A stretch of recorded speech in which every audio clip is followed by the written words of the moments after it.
생도 여러분, 밤새 안녕히 주무셨습니까? 어제 오늘은 좀 덜 더운 것 같아서 다행이네요. 어쨌든 건강에 주의하시고 모두들 행복하게 사셨으면 좋겠습니다. 함께 찬양 드리겠습니다. 378장 예전 차서 430장입니다. 우리 예수님을 선한 목자로 찬양한 노래입니다. 378장 예전 차서 430장 찬양 드립니다.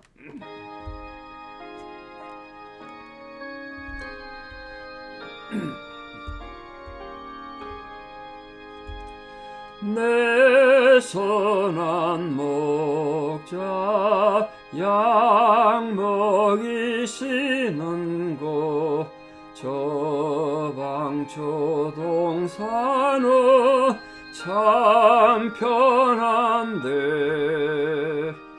나 어찌 목자와 양떼를 떠나서 위험한 곳으로 나갔던가. 내 선한 목자 길 잃은 주의 양 끝까지 찾으며 울어서서 택하신 모든 양 문 앞에 모여서 다 들어가도록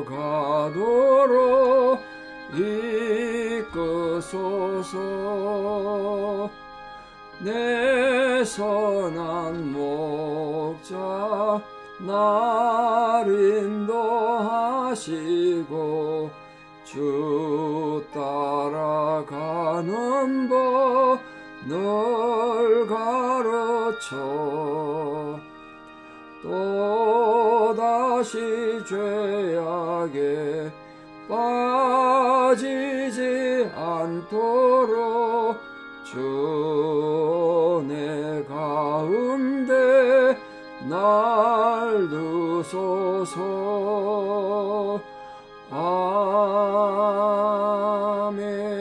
아멘. 신앙 고백 드리겠습니다. 나는 전능하신 아버지 하나님 천지의 창조주를 믿습니다. 나는 그의 유일하신 아들 우리 주 예수 그리스도를 믿습니다. 그는 성령으로 잉태되어 동정녀 마리아에게서 나시고 본디오 빌라도에게 고난을 받아 십자가에 못 박혀 죽으시고 장사된 지 사흘 만에 죽은 자 가운데서 다시 살아나셨으며 하늘에 오르시어 전능하신 아버지 하나님 우편에 앉아 계시다가 거기로부터 살아있는 자와 죽은 자를 심판하러 오십니다. 나는 성령을 믿으며 거룩한 공교회와 성도의 교제와 죄를 용서받는 것과 몸의 부활과 영생을 믿습니다. 아멘. 2023년 7월 27일 목요일 새벽 하나님 주신 말씀 사무엘상 2장 12절에 17절입니다. 사무엘상 2장 12절에 17절 봉독에 올리겠습니다. 엘리의 아들들은 행실이 나빠 여호와를 알지 못하더라. 그 제사장들이 백성에게 행하는 관습은 이러하니 곧 어떤 사람이 제사를 드리고 그 고기를 삶을 때에 제사장의 사환이 손에 새살 갈고리를 가지고 와서 그것으로 냄비에나 솥에나 큰 솥에나 가마에 찔러 넣어 갈고리에 걸려 나오는 것은 제사장이 자기 것으로 가지되 실로에서 그곳에 온 모든 이스라엘 사람에게 이같이 할 뿐 아니라 기름을 태우기 전에도 제사장의 사환이 와서 제사 드리는 사람에게 이르기를 제사장에게 구워드릴 고기를 내라. 그가 네게 삶은 고기를 원하지 아니하고 날 것을 원하신다 하다가 그 사람이 이르기를 반드시 먼저 기름을 태운 후에 네 마음에 원하는 대로 가지라 하면 그가 말하기를 아니라 지금 내게 내라. 그렇지 아니하면 내가 억지로 빼앗으리라 하였으니 이 소년들의 죄가 여호와 앞에 심히 크면 그들이 여호와의 제사를 멸시함이었더라.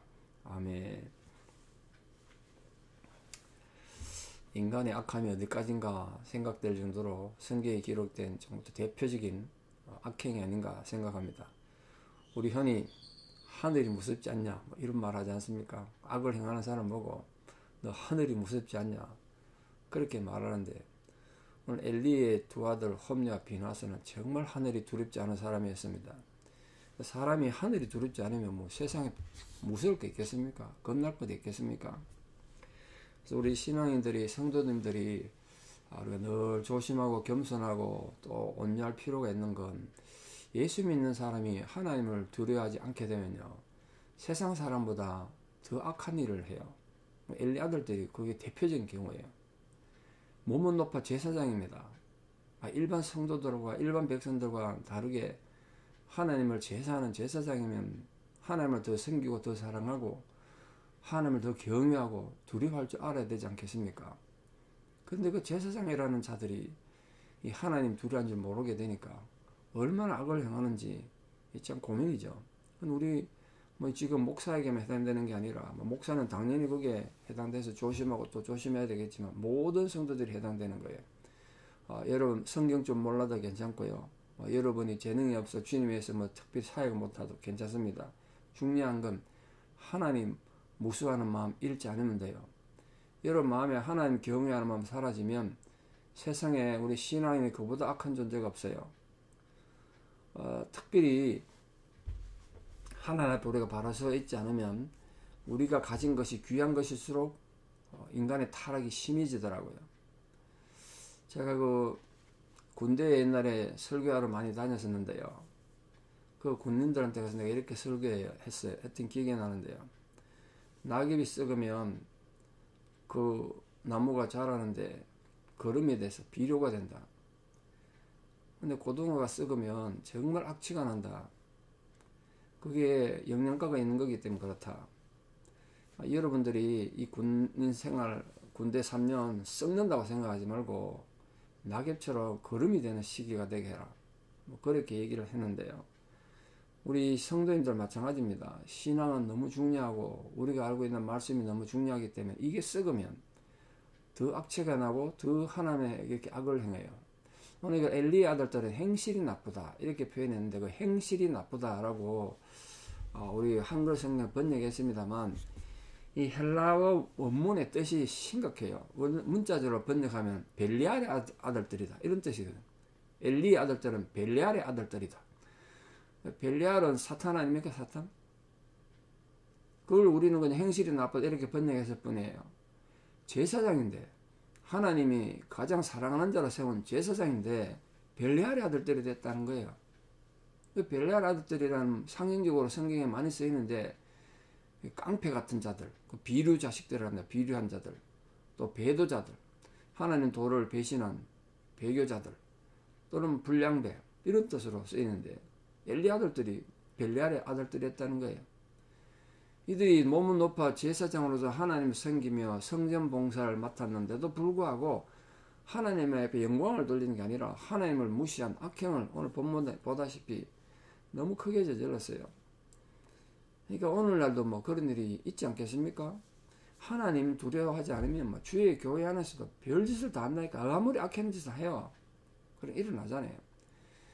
그 자칭 하나님의 아들이라 이렇게 하면서 자신의 삶에서는 하나님 인정하지 않는 이 사단 같은 이단의 괴수들을 가끔 뉴스에 나오지 않습니까? 성적으로 학대하고 JMS 같은 것들, 백성들의 재산을 착취하고 뭐 숱한 이단들 있죠. 세월호 사건이 왜 일어났습니까? 다 이단들이 돈만 빼다 그랬던 거 아닙니까? 엘리의 아들들이 행한 죄악이 뭐냐? 크게 세 가지였는데요. 엘리 아들들은 제사장에게 주어진 몫의 제물이 있습니다. 할당된 몫이 있어요. 넙죽다리 부분 딱 이렇게 정해져 있습니다. 마음대로 가져가는 거 아니에요. 근데 냄비에나 솥에나 큰솥에나 가마에 이렇게 삶을 때 제사 드린 제주들이 가족들과 함께 나누려고 삶는단 말이에요. 근데 갈고리를 가져서 아무거나 가져왔다. 그러면 그게 걸려드는 게 어느 게 걸려들지 모르잖아요. 하나님이 율법에 정해놓은 제사장 몫이 아니라 뭐 제주들이 먹어야 될 이런 것도 가져갔다는 거예요. 그러니까 개인의 권리를 파괴한 거예요. 또한 더 심각한 건요. 15절에 보면 기름을 태우기 전에도, 즉 쉽게 말해서 하나님 앞에 제사를 드리기 전에 이제 백성들이 와서 하나님 앞에 제사 드리려고 양 잡고 소 잡고 이제 그걸 갖고 제단 앞에 왔습니다. 그럼 그 제사들 번제를 불태우고 난 뒤에 그 남은 재물을 이거는 제사장 목, 이거는 우리가 같이 화목제로 우리 가족들 먹여야 될 게 나눠야 되는데 제사를 드리기 전에 자기 것부터 먼저 내놓으란 거야. 그럼 제사 드리는 사람이 순순히 내놓겠습니까? 비유가 좀 어떨지 모르겠습니다만 예를 들어서 좀 극단적인 비유입니다만 제가 주일날 그 본당 앞에 서 있다가 여러분들이 11조를 내려고 그 헌금하면 넣는데 집사님 그거 넣지 말고 내가 필요한 거 내가 쓸 테니까 놔달라 그러면 여러분 쉽게 주겠어요? 목사님 뭔 소리 합니까? 지금 하나님께 예배드려 내가 헌금하는 건데 목사님 달라면 내가 어떻게 드립니까? 그럼 목사가 그래 괜찮다고 내가 쓰겠다 달라고 뺏어가면 어떻게 되겠어요? 지금 그런 짓이라고요. 당연히 제사 드리는 제주들이 그 달란도 주겠습니까? 무슨 소리 하냐 지금 제사장이 하나님 앞에 제사부터 드려야지 그걸 어떻게 당신도 먹겠다고 가져가냐. 또 특히 이 하나님은 피채로 살아있는 생고기는 못 먹게 했는데 그걸 가져가서 먹겠다고 지금 달라고 그러니까 여기 보십시오. 삶은 고기를 원하지 않고 날 것을 원하신다. 그러니까 그 제사 드리는 사람들이 16절에 그 사람이 이르기를 제사 드리는 사람이 이르기를 반드시 먼저 하나님 앞에 기름을 태운 후에 제사 드린 후에 원하는 대로 가져가라. 그런 때 어떻게 했다고요? 지금 내라면 지금. 안 그러면 억지로 빼앗겠다. 무력을 행사하겠다는 거예요. 참. 그 제사 드리러 왔던 사람들이 얼마나 실망하고 황당하고 분노했겠습니까? 그런 짓 했다는 거예요. 하나님 무섭지 않으니까 악을 이렇게 행하더라는 거예요. 그리고 오늘 마지막에 하나님께 드리는 모든 제사를 멸시하는 죄악을 범했습니다. 이 세 가지 죄를 범했다는 거예요. 엘리 아들들이 홈나 비나서 같이 율법도 무시하고 성서의 규례도 무시하고 그렇게 악을 행한 이유는 딱 하나예요. 그들 마음에 하나님이 없었기 때문에 하나님을 존경하는 마음이 없었기 때문에 그래요. 이처럼 지금도 마찬가지입니다. 자신의 허물과 죄로 영의 눈이 감기게 되면 하나님을 바르게 예배할 능력이 없단 말이에요. 여러분 사람이 예배만이라도 하나님에 바로 드리게 되는 자, 예배 드리지 않으면 마음에 불편함이 있고 마음이 괴로운 자는 희망이 있는 거예요. 근데 하나님 앞에 예배를 드리지 않아도 아무런 감각도 없고 느낌도 없어요. 그럼 고민되는 거예요. 그 마음에 하나님이 있습니까 정말? 심각한 거죠. 그게 지금 우리 현재적인 개념의 홈야 비나서들 아니겠습니까?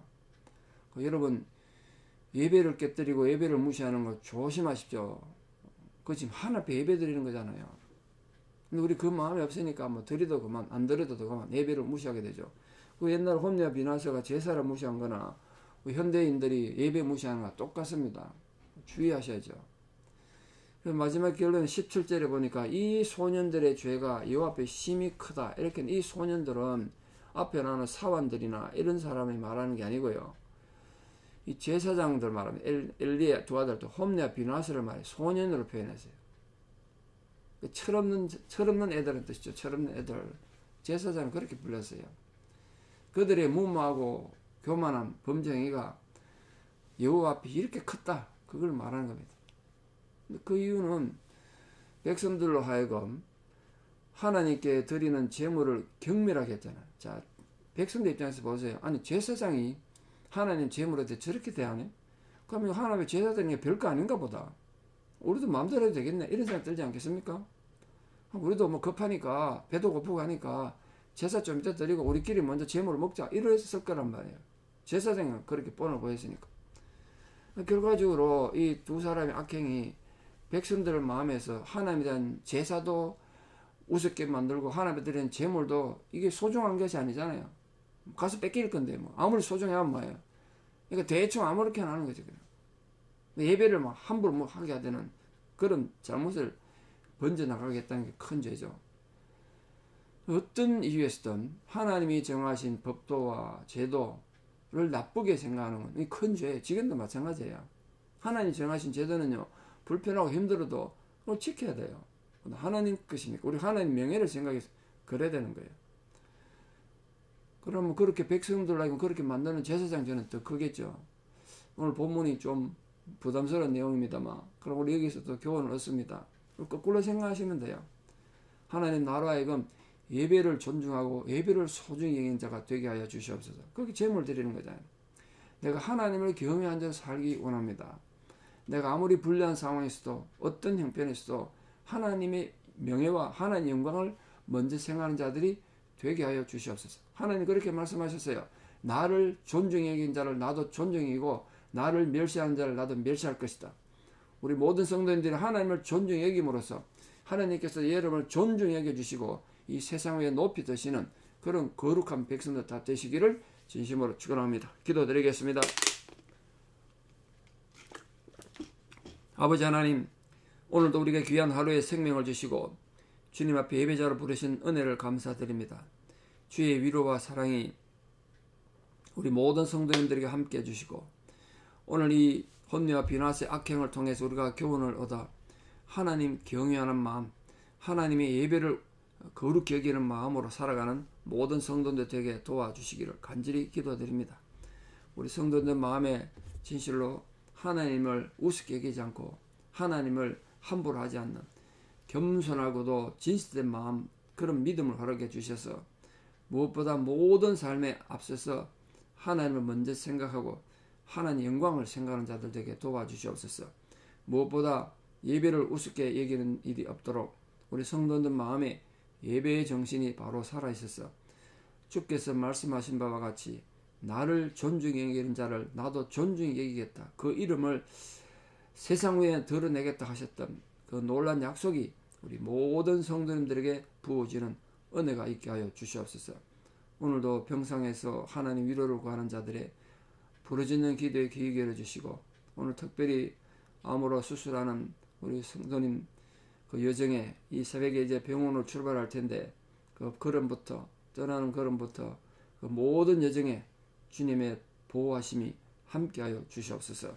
이제는 우리 주 예수 그리스도의 은혜와 하나님 아버지의 만극하신 사랑과 성령님의 위로 교통 역사하심이 진실로 주를 섬기고 사랑하여 올바른 예배자로 살아가 하나님의 이름에 영광을 돌리기로 결단하는 사랑하는 성도님들의 아름다운 신앙의 고백 위에 우리 특별히 고난받고 병상에 있는 자들과 원근 각지 흩어져 있는 사랑하는 모든 자녀들 위해 또 지금도 수해로 고통받는 어두운 조국의 힘겨운 상황과 이 무더위와 산불로 고통받는 이 땅의 사람들, 전쟁으로 고통받는 모든 백성들 위해 이제부터 영원토록 함께 하시옵기를 간절히 축원하옵나이다. 아멘. 오늘 하루도 건강하십시오. 내일 또 뵙겠습니다. 감사합니다.